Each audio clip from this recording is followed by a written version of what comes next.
धिरडे किती सुंदर आलेले आहेत. याला जाळी छान पडलेली आहे. दिसायला पण छान दिसत आहेत. अगदी खरपूस झालेले आहेत. नमस्कार मंडळी, श्री स्वामी समर्थ सर्वांना. स्वातीज रेसिपीमध्ये तुमचं मनापासून स्वागत.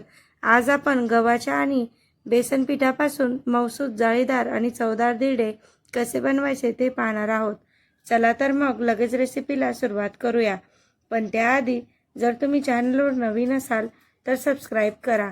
सोप्या, पारंपरिक आणि चविष्ट रेसिपीजसाठी स्वातीज रेसिपी चॅनलला सबस्क्राईब करा. यासाठी आपल्याला लागणारं साहित्य, मी एक बाउलमध्ये गव्हाचं पीठ घेतलेलं आहे. हे अर्धी वाटी मी बेसन पीठ घेतलेलं आहे. बारीक कट केलेला कांदा, बारीक कट केलेला टोमॅटो, बारीक कट केलेली कोथिंबीर, आले लसूण पेस्ट फोडणीसाठी, जिरं, मोहरी, बारीक कट केलेली हिरवी मिरची, हळद, चवीसाठी मीठ आणि चिमूटभर हिंग. एका मिक्सिंग बाउलमध्ये गव्हाचं पीठ घेतलेलं आहे. हे वजनी साधारणतः 200 ग्रॅम आहे. आता यात छोट्या वाटीमध्ये आपण छोटी वाटीभर बेसन पीठ घालणार आहोत. हेच प्रमाण धिरड्यांसाठी वापरायचं आहे. आता चवीसाठी मीठ टाकूया.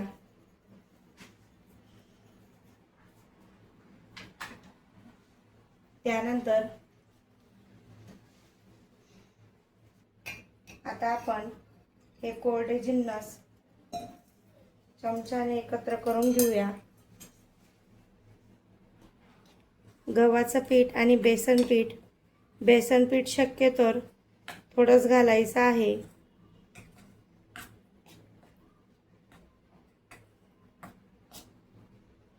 आता हे जिन्नस आपण एकत्र करून घेतलेलं आहे. आता आपण पाणी टाकून छान मिक्स करून घेऊ.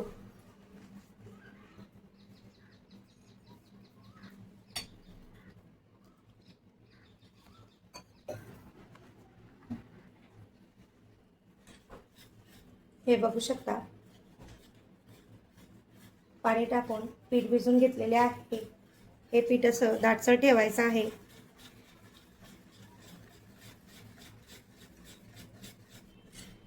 आता हे पीठ आपण 5 ते 10 मिनिटं असेच ठेवून घेऊ.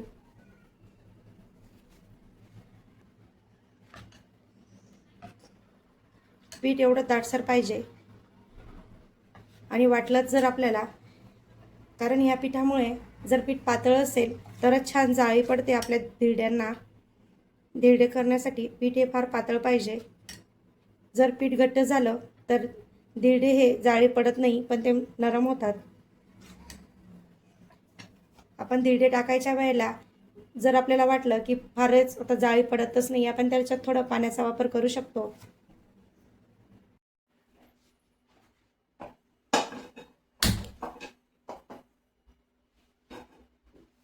आता पॅन गरम करायला ठेवूयात.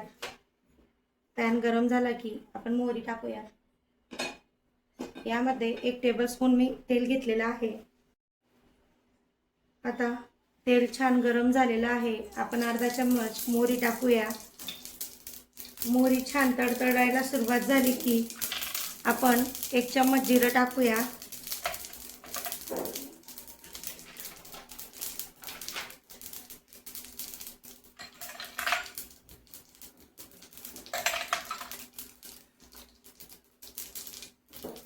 चिमूटभर हिंग टाकायचा आहे.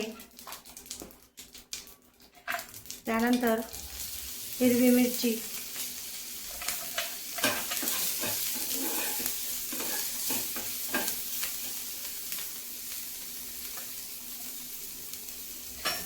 छान कांदा टाकूया. आता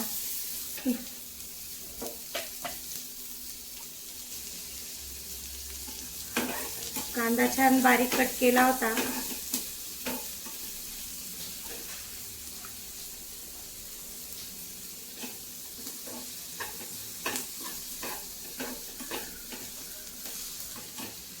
लसूणची पेस्ट टाकूया. आलं लसूण पेस्ट आपण करून घेतली होती.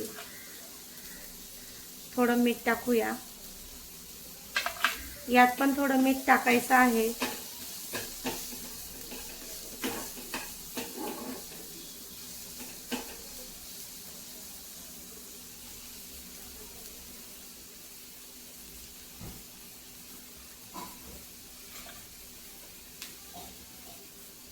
आता टमाटर टाकूया बारीक कट केलेला.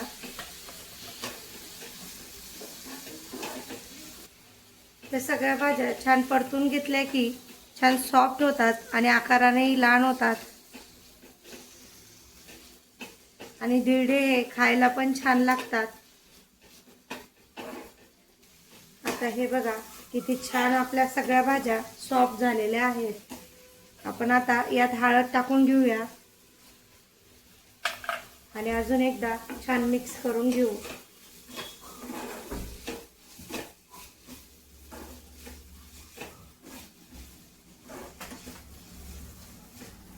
आता गॅस हा बंद करून घेऊ. आपल्या भाज्या छान परतवल्या गेलेल्या आहेत.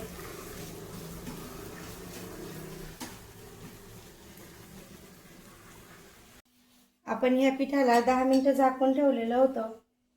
आता आपल्या या पिठात आपण या परतवलेल्या भाज्या टाकणार आहोत.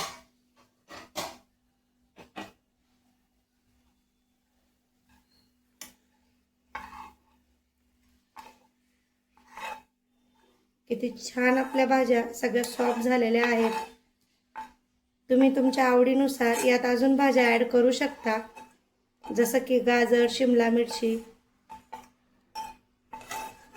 डब्यासाठी तर हे धिरडे खूपच उपयुक्त आहेत.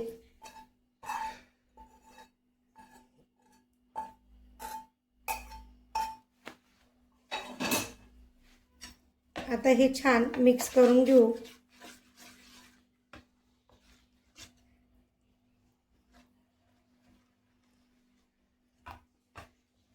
आपण आता कोथिंबीर टाकून घेऊया.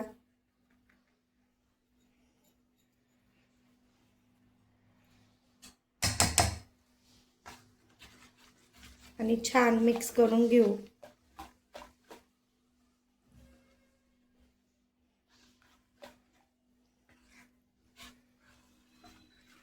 आपल्या ह्या पिठाला किती छान कलर आलेला आहे, बघू शकता. खूपच पौष्टिक असे धिरडे आहेत हे.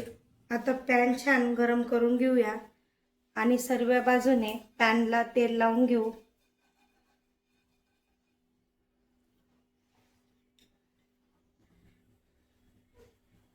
पॅन गरम राहिला की आपल्या धिरड्यांना छान जाळी पडेल. कडेला टाकत यायचं आहे.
पलटून घ्यायचं आहे. त्यामुळे असं लालसर शेकायचं आहे. धिरड्यांना खरपूसपणा येतो.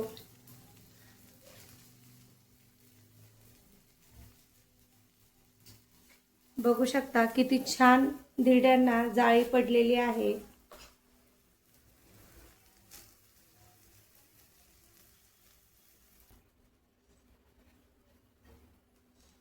धिरडे दोन्ही बाजूंनी छान सोनेरी रंग येईपर्यंत अगदी मऊ, खरपूस जाळीदार भाजायचे आणि खमंग धिरडे तयार आता आहेत. आपण हे काढून धिरडे घेऊया. तुम्ही दह्यासोबत, चटणीसोबत किंवा आंब्याच्या लोणच्यासोबत खाऊ शकता. ही झटपट रेसिपी नक्की ट्राय करा. व्हिडिओ आवडला असेल तर लाईक करा, शेअर करा आणि आपल्या चॅनलला नक्की सबस्क्राईब करा. पुन्हा भेटूया अशाच एका सोप्या रेसिपीसह. धन्यवाद.